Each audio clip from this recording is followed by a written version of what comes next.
This meeting is Welcome being. to In the House. My name is Mark Shiver, and so glad to have you watching or listening, however you're participating today. And I'm really excited. Joining us is Representative Jake Johnson. He represents District 113. That's Henderson, Polk, and Transylvania counties. Representative Johnson, welcome to In the House. Thank you so much. I'm glad to be on with you, Mark. Well, I'm a lot older than you are, but I wish I had your energy, because you are nonstop, man. You are one of the hardest working people in the legislature, for sure. Yeah, I figured during the 20 minutes people care what I've got to say, I better talk a lot. We're going to dive right in. So you haven't been down there very long. It says 1.5 terms on your page there on the internet, where we have all the members of the General Assembly listed. So you're kind of maybe not still getting your feet wet, but you're finding out about the reality of what it means to serve. What is compelling you to serve? Why do you want to do this? I mean, it's a long drive from where you live, you know, to Raleigh, and there's some long days and long nights, but yet you're willing to represent the people. What is that? Is that something you've always felt like doing? Well, Mark, it is a long drive. I'll tell you that. There's been a lot of audio books knocked out, a lot of phone calls made, and sometimes I get to Raleigh and I'm hoarse from talking on the phone so much by the time I get there. But I love every second of it. I absolutely love what I do, and really what it is that drives me to this public service is seeing tangible results. To me, there is just nothing better than being able to, someone comes to us frustrated dealing with government bureaucracy, which happens often, and we're able to get them in touch with the right person. And whether it's something as simple as getting a driver's license issued, or something as big as making sure they receive a payment that may be the difference between them getting to eat or not that week. I mean, Wow. These are real life issues that are affecting people getting the benefits they deserve, and just helping them navigate that bureaucracy. That's huge for me, and being able to see that tangible result, and someone just saying, this is something we've been struggling with, and you were able to help us with it. That means a lot. And then being able to pass policy that we know is helping every single person in the state. Yeah. When we pass a bill that is going to change someone's life for the better, that's huge for me. And that's why I get up and make those long drives in the morning and stay up late and doing those long drives at night. And I love every second of what I do. And you ask how I got involved. I was actually a county commissioner prior to this. So Oh, really? Yeah. if you think I look young now, you should have saw me when I started. This is 6 years of wear and tear in the field. I was sworn in when I was either 21 or 22. Wow. I was sworn in as a county commissioner in Polk County, and was frankly just really frustrated with the political direction, the country, and some of the things going on state and local. I was just frustrated when I was in my college years, and I said, well, I can either post about it on Facebook and complain, or I can go out and start trying to make it better. So I went and ran for office locally, and loved every second. I served as a county commissioner in local office, and love going back to those meetings and giving reports from the state. So I've loved every second of public service since I've been in it, and I think I'm going on close to 7 years now. I've been in. Wow. I turned 28 in May. Well, I ran for town council back in 2003 or 2004, where I lived at that time. And I'll tell you, I know it's not realistic, but it would be so good if everybody could run for office at least once in their life. It's not like anything else you'll ever do. I lost by 50 votes. I was very disappointed, but the 3 months that I spent knocking on people's doors and meeting people, it was amazing. And it's all consuming. All you think about is trying to get those votes and get people to meet you and to understand your positions and stuff. If everybody could do it, I think we'd have a whole different view on our country and on politics.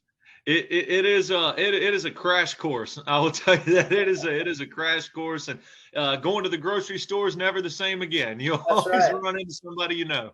Yeah. Well, speaking of crash course, I've been seeing here and there in the paper and in the paper, not the paper, but online, talk about great grants. and give us a crash course. What is a great grant? Because I think this is something that is helping the people of your district, correct? Oh, absolutely. And it'll be helping people across the state, especially geared in our rural areas, which is about 80% of the state. What the great grants are is a state program set up.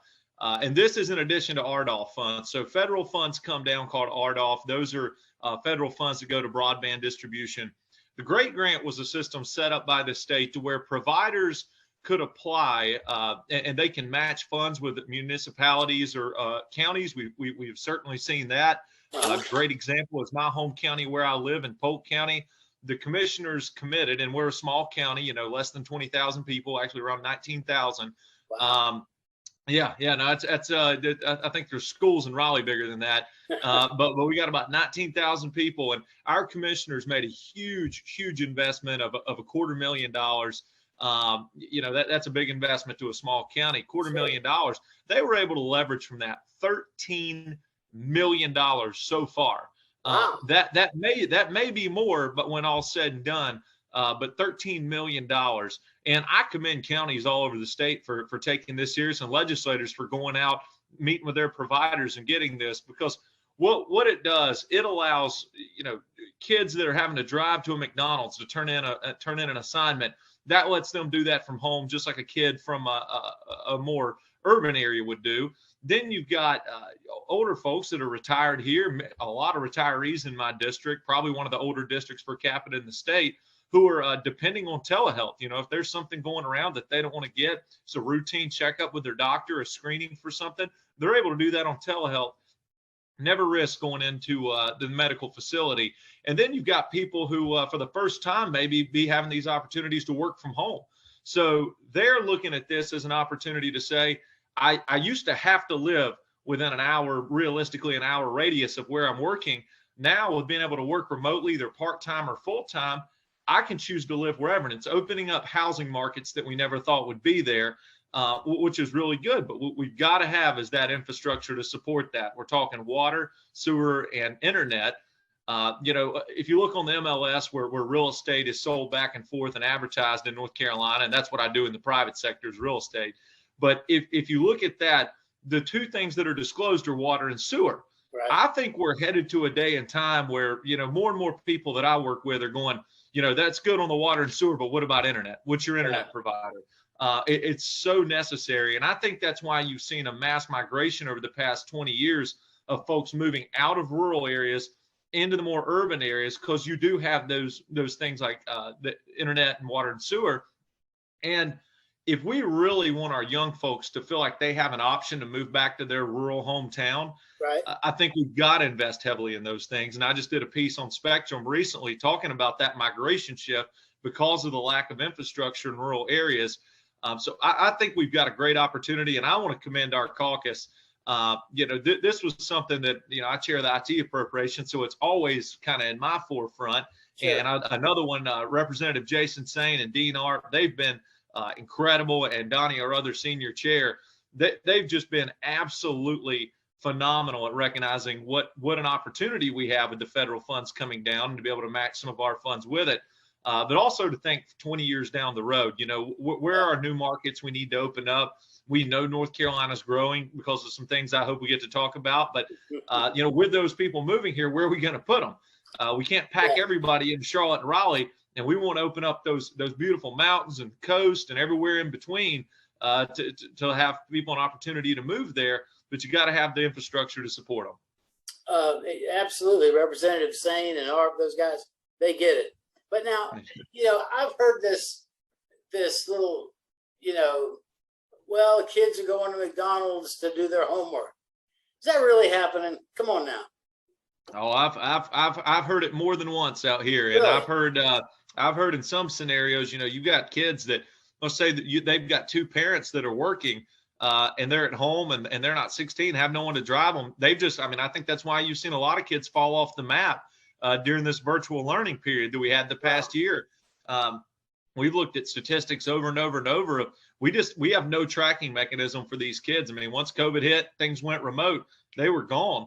I think a lot of that is you got parents not monitoring. They may have access to internet, It may be an affordability thing that, to get the internet where it needs to go is so expensive. It's just not cost effective without some state support like we're trying to offer. Sure. And the build out time is quick. We know this is a problem now.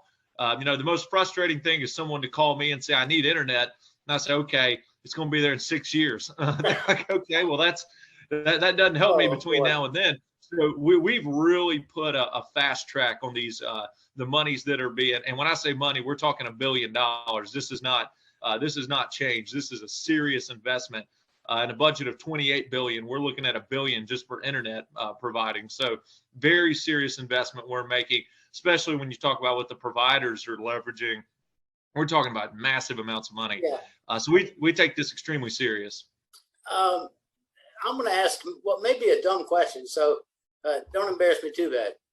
But I was just thinking, in my neighborhood, probably, I don't know, 3 years ago, one of the providers came through and they were digging and they were laying fiber optic cable. Yeah. As you were talking, I was just thinking about the Jones family lives way up here. Yeah. On a mountain road. Yep. The Smith family got to come down the mountain. They live over here. Is the physical, tangible process of actually laying the cable, that's another factor, isn't it, in these mountains? And Mark, let me tell you, if you get up here in the mountains and start drilling through rock, it becomes very, very expensive, very fast. So Wow. There's some areas where, and that's another good point, is it's not a one-size-fits-all solution. Right. There's going to be some providing that's line of sight. We've seen some really cool things with SpaceX and some other companies who are actually launching satellites that, I mean, it'll take a while to develop, but once you get enough satellites in rotation, you will have a line of sight option in many places. They're already doing some testing in North Carolina and some of our most rural areas. Some places it is feasible to drill. And when you drill, you don't have to worry about trees falling on it and things like that. Sure. There'll be some that we run along regular, like you would think of a power line, except it's got fiber on it. And I'll give Representative Sane credit. He came up with something that you kind of go, how have we not done this before? Partnering with co-ops to help them in their pole replacement. So we help fund their pole replacement if they upfit it with attachments where we're able to run fiber lines, providers are, and lease it from them. So, doing smart things like that to reach those most rural areas. And that's what we generally call the last mile. Exactly what you're talking about, where you run fiber to a certain place, then it becomes very cost inefficient. So you've got to have some incentives to keep going to get that last mile. Boy, so you're chairing a committee, and as you mentioned, I'll put this on you. You said you're young, so that's impressive that you're already chairing a committee that's as important as IT appropriations. And Mark, we deal with IT, we deal with cybersecurity. It was obviously in the private sector, but we saw a huge breach this year with the Colonial Pipeline. And I think it woke everyone up to, what are these worst scenarios that may not be at the forefront of our mind, but certainly need to be considered when we're investing in cybersecurity. What is the scenario if a ransomware attack hits one of our departments at the state level? What happens when it hits a local department that doesn't have the infrastructure to handle it? So those are things we really have to be thinking about all the time, and making sure that local governments have an open line of communication with us if they get hit. Department of Information Technology, and I would certainly say I think we've got a good working relationship with the Department of Information Technology. If someone wants to see bipartisanship at its finest, you can probably look at departments like that, to where we all have the same goal. We all know internet needs to get to these areas. We don't want to get hit with a cyber attack. We certainly don't want to negotiate with cyber terrorists who are trying to infiltrate us and then extort us for money. Those are all things we can agree on, and the kids and people participating in telehealth, they need to have these resources. You keep mentioning telehealth. I don't think that we would be even thinking about it had it not been for COVID. I have to have an appointment with one of my providers every 3 months to get a prescription refilled. Yep. And, it's a real pain to drive from where I live to their office just to walk in and, say I'm here. Prescription refill and then leave, right? So lately we've been able to do that, like you and I are talking right now. That's right. Zoom, telehealth. I think it's great. Is this a trend that you see growing, or is it going to fade away once we get completely out from under the whole COVID thing? Well, I think you made a great point. For those things that are not required to be in person, I mean, really to fill a prescription or something you consistently been on, you can go in there and the doctor just needs to verify that it's you asking for it and not, somebody over the phone pretending to be you, that it's actually you. That takes the pressure off of those wait times for people who actually do need to be in the office. Yeah. I mean, there's some things that do need to be treated in person. Especially when it comes to specialists and things like that, there are things that do need to be treated in person. By doing some of this on telehealth, we're able to actually take the pressure off of those wait times and things like that. So I think it's here to stay. I think that's going to keep being a thing. I think there's some things that'll never be able to be done on telehealth, but there's certainly some that take the pressure off of those in-person visits that free it up for those visits to go more efficiently. You said the word infrastructure earlier, and one of the things that happened during the long session is that there was a great deal of revenue. It's funny, and I'm just going to run down a rabbit hole just for a minute. It's funny how the people on the left, anytime we want to, or we find ourselves as a state financially with more money than was projected, it's like, yay, let's go spend it. Let's go. Yeah. And yet you guys as a caucus have been very prudent, very thoughtful about how you spend the taxpayers' money. And as a taxpayer, I'd like to say thank you for that. Yeah. But, tax reform, the left just lost their minds. We're not going to have enough money. We're not going to have enough money. And all of a sudden, here we are with, revenue that's greater than we thought. So one of the things you were able to do is to address some infrastructure needs. And I think in your district, it's pretty significant. Why don't you tell us a little bit about that? Because I know this is something very important to the people in Transylvania and Polk, and even in surrounding county, Rutherford, all that. Absolutely. And a lot of these capital needs, if we're not able to assist at the state in some way, they fall on the local governments this would be a huge hit for them. I'll give you a great example. In Polk County, my home county, there's a dam, a high risk dam, very old, very, very old, that has been there a long time and needs some serious repairs done to it. High risk, meaning that if something happens, we're going to be in serious trouble downstream. Serious damage, potential danger. It's a bad situation if something were to happen to it. This was going to fall completely on the county. It's a county-owned asset, and they're not operating on a huge budget. And these repairs were going to be upwards of $6 to $7 million on a small budget. So when we've got funds like this, that we know we're going to be in good shape, and we can help pay for things like that. And that was one of the projects I got totally included into the budget off of the one-time money. So this is not reoccurring. This is not something that we're going to be on the hook for years to come. We've got the one-time money, and help alleviate that on a local tax base, they were looking at a serious tax increase long-term to be able to pay for this.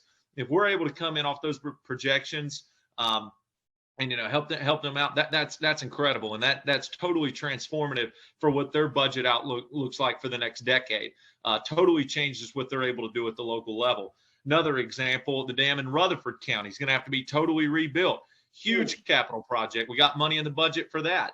Look up in Transylvania County, there's a corridor that runs from Brevard out to Rosman, where there's really been, they can only utilize about a third of their county anyway because of the state national forest. So you're already very limited in what you can do in housing. So, and because of infrastructure restraints, that was limited even more, and it was driving housing prices through the roof. I think that's one of the biggest pressures in some of these areas. You've got housing prices that are rising so high because there's no room to expand inventory because of the lack of infrastructure. We were able to get a water line going out 64 from Brevard headed out toward Rosman. I think that's totally going to transform that corridor from an economic and housing perspective. Sure. These are all things that people come to us and say, there's a lot of bickering back and forth in Raleigh about 2 or 3 policy topics that we fight about nonstop every year. And that's 90% of what makes it into the media. But back home, people are going, we need water, sewer to be able to get on the internet. We need to be able to afford a house, and we don't want the dam to bust and wash away our farm down there. Those are the kind of things they're worried about, making sure their kids have a sound education, which I think made up about 62% of our budget this year. So anyone out there who says we're not adequately funding education, I'd invite them to look at the breakdown of our actual budget and see what a huge percent goes to education.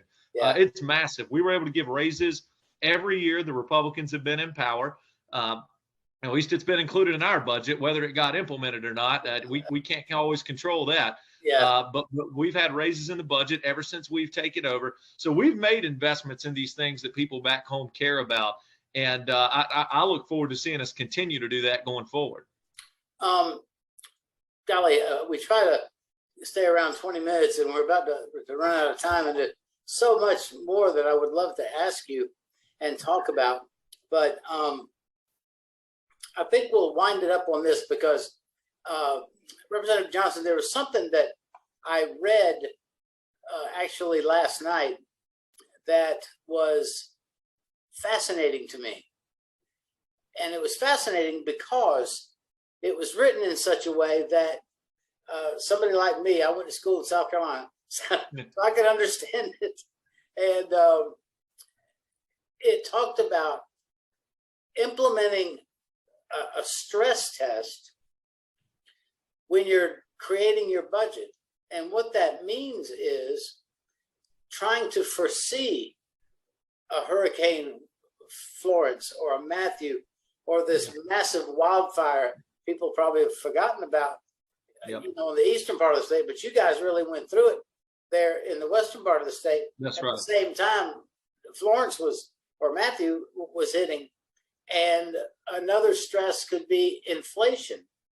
That's right. And it pointed out that only, I think it was 5 states are using this kind of formula to make sure they include enough money in their budget to be able to deal with something like that.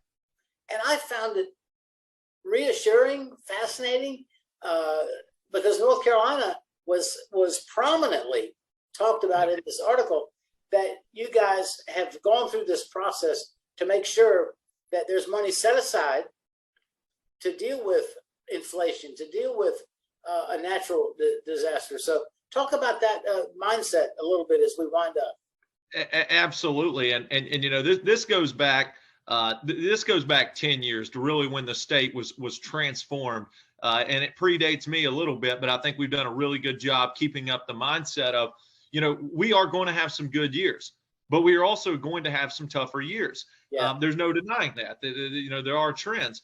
So what we've done, and we did, I thought, especially good job in this budget, setting aside, different pots of money, upwards of $250 million to deal with inflationary costs due to these capital projects. If you are a builder, if you know a builder, if you build a house, if you drove by a house, you've seen prices going up due to cost of materials going up. Right. And we see the same thing when we're building roads, when we're building government buildings, and when we're doing repairs. We see those inflationary costs as well. So the fact that this General Assembly was able to allocate money to account for that actually alleviates that burden on the taxpayer going forward. And I always compare it this way.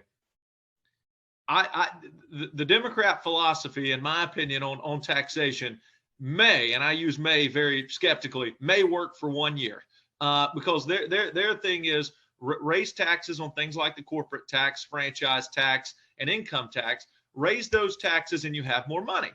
Okay, well, for 1 fiscal year, that may be true. But what happens when that company decides to pack up and move to a Florida, move to a South Carolina, move to Georgia, move to Tennessee?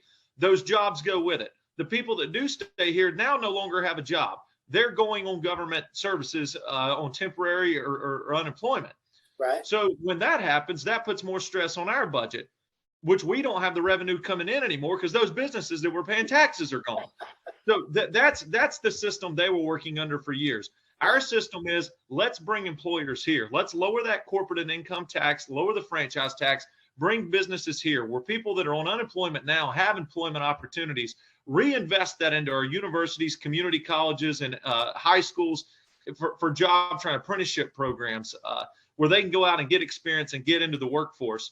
That's been our philosophy. And that's why you've seen North Carolina go from the bottom tier being the worst place to do business to now ranked #1 as the best place in the country to do business. It wasn't by accident. It was by great workforce development investments being paid for by employers moving here and paying taxes. Absolutely. Well, you understand economics pretty well, and when you get down to it, it's really pretty simple. And yet we've complicated it through the years. Right. Representative Johnson, I want to commend you. And if people haven't heard, in the last week or so, CNBC said that North Carolina is the best state for business in the entire country. Business Facilities named North Carolina as having the best business climate in the country. Right. And then Moody's, which Moody's is, that's a very reputable organization, said North Carolina's economy is strong, quote, way ahead of the nation. So that's good. I think we like being the gold standard. Yeah. So I want to commend you. You're doing a great job. I hope that you will continue to be able to represent your district. I think you're passionate about the folks up there in the mountains. You know the needs. And I, for one, think you're doing a great job. So thank you very much for being our guest today on In the House. Mark, and thank you for having me on, and thank you for helping us get the message out about the things we're doing up in Raleigh and share that back home. So thank you so much, and look forward to being back on soon. Great. Thank you. Thank you.